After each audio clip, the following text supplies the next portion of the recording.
It's a beautiful day in the University District neighborhood, and this is your Daily Detroit, recorded on Monday, August 27th. I'm Jer Stays, and here's what to know and where to go around Metro Detroit, after a word from one of our sponsors. Daily Detroit is brought to you in part by Digital Summit Detroit, happening September 12th and 13th at Cobo Center, with 55 in-depth sessions on content, SEO, email, emerging tech, and more. Visit digitalsummitdetroit.com for more information and save $50 with code DD50. Ground broke today near Chene Park on what promises to be, when it's complete, one of Detroit's hottest new public attractions, a kind of beach on the Detroit Riverfront.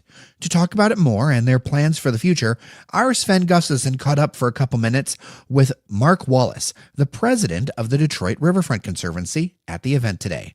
Here's that conversation. What is Atwater Beach? What's going to be here, etc.? Atwater Beach is going to be an amazing family-oriented park, and it's designed to feel like a day at the beach. It'll have a huge sandbox. It'll have outdoor grills where the families can come and bring their own brats, bring their own steaks, bring their own barbecue. It's really going to have a lot of wonderful things. A lot of terrific food and beverage as well. We'll have a barge that connects this area to that area, and we're going to have a lot of locally fabricated, locally made products as well.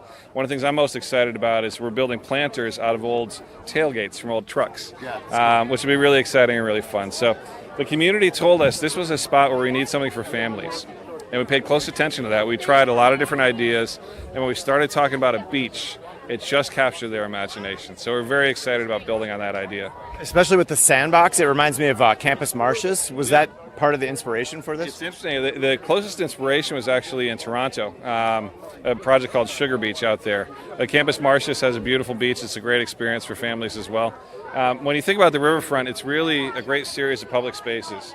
Everybody knows the fountain outside of GM. Every parent knows the carousel at Cullen Plaza. This will be another one of those series of parks where you can go in about a 10-minute walk and go from a great place to another great place. Now, you said this was the most complicated land assembly deal so far with the Riverwalk. Why is that? Well, this site was partially owned by the city and partially owned by the U.S. Coast Guard. So we had to negotiate with the federal government.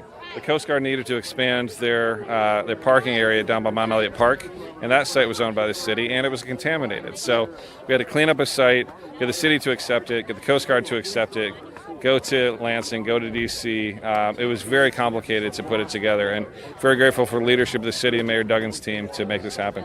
And so what's the timeline for Atwater Beach? When does construction start? And a year-long project, so we expect to open this up about 1 year from today.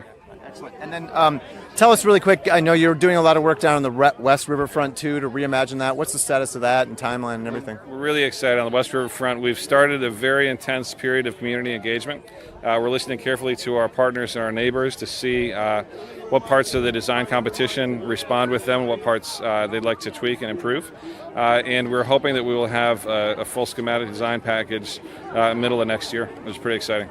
We have renderings up on dailydetroit.com.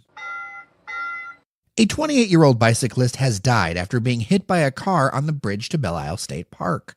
A 2007 Dodge Caliber struck the bicyclist head-on at about 9 p.m. on Sunday night on the MacArthur Bridge. The unnamed bicyclist was thrown onto the windshield. After being transported to Detroit Receiving Hospital, he died as a result of his injuries. Michigan State Police say that alcohol isn't suspected as a factor, but marijuana may be.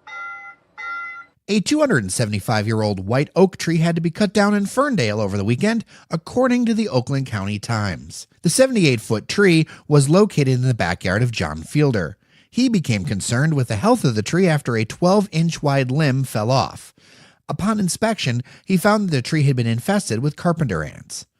The tree had been there when Fielder's grandparents built the house in 1953 and had shaded the home since then. The majority of his neighbors were curious about the huge tree being cut down and the mobile sawmill he hired to turn the tree, 45 inches wide in some places, into usable lumber. Fielder plans on using the wood for tables. He will be making about 40 tables that he will sell. He will be giving one of the tables to his 93-year-old grandfather. The branches and limbs of the tree were given to neighbors to use as firewood. You can find pictures of the tree and more information over at oaklandcounty115.com. To many Metro Detroiters, a sushi event at Eastern Market has left a raw feeling.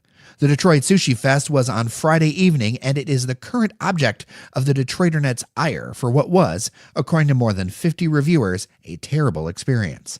A slew of negative online reviews cite long lines, a lack of food, and a general feeling that people felt ripped off.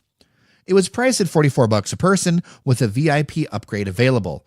The basic admission price got you 10 tickets to use, and reviews are saying some stands cost as much as 6 tickets. The event page clearly states no refunds, yet many people are demanding them. Some of those folks have set up a Facebook event of their own, as the event company, Shamrock Events, has deleted the event and not responded to anyone online as of this recording, or inquiries from the media. You know I love the East Side, so here's a little update for you. Norma G's Cuisine is opening its first brick-and-mortar location in the Jefferson-Chalmers neighborhood of Detroit on Tuesday. Owner and chef Lester Gouveia started Norma G's as a food truck in 2015. The Caribbean restaurant is the first sit-down, full-service restaurant to open in the Jefferson-Chalmers neighborhood in 30 years. The menu has dishes that reflect the different cultures that make up Caribbean cuisine, like chicken pilau, jerk chicken, curry goat, macaroni and cheese, and Trinidad-style potato salad. In addition to food, there will be a bar that offers beer and liquor, including 4 specialty cocktails like Al's Rum Punch and Norma's Punch. Norma G's is located at 14700 East Jefferson Avenue in Detroit. Daily Detroit is brought to you in part by Milo Digital.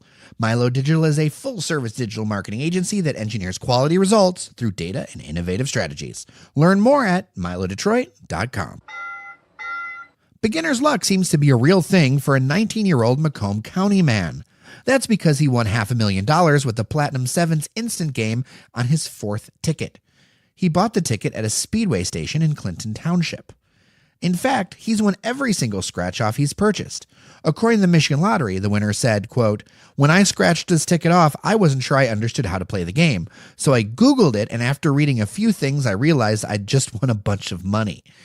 He's going to use the money to pay for schooling, pre-med to be exact. He also says he's planning a way to give back to the community. By the way, a medical degree on average costs more than $207,000. So after taxes, he really won't have much left.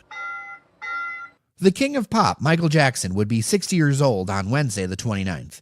For those of you who might need a little push to get over the hump day of Wednesday, to celebrate, the Joe Bar in Hazel Park is doing a party. You could maybe tell yourself it's a Whiskey Wednesday. After all, they have a signature old-fashioned cocktail that your devoted drinking podcaster has tried right there on tap. They don't even have to make it for you. DJ Drake Pfeiffer will be spinning MJ music, and there will be Michael Jackson videos on the TVs. In tribute, they'll have spicy popcorn and black and white cookies, of course. The fun runs from 7 to 11 on Wednesday evening.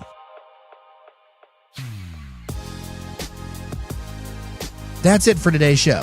I'm Jer Stays, and thanks so much for listening to the Daily Detroit podcast. Take care of each other, and we'll see you around Detroit. You're listening to the Podcast Detroit Network. Visit www.podcastdetroit.com for more information.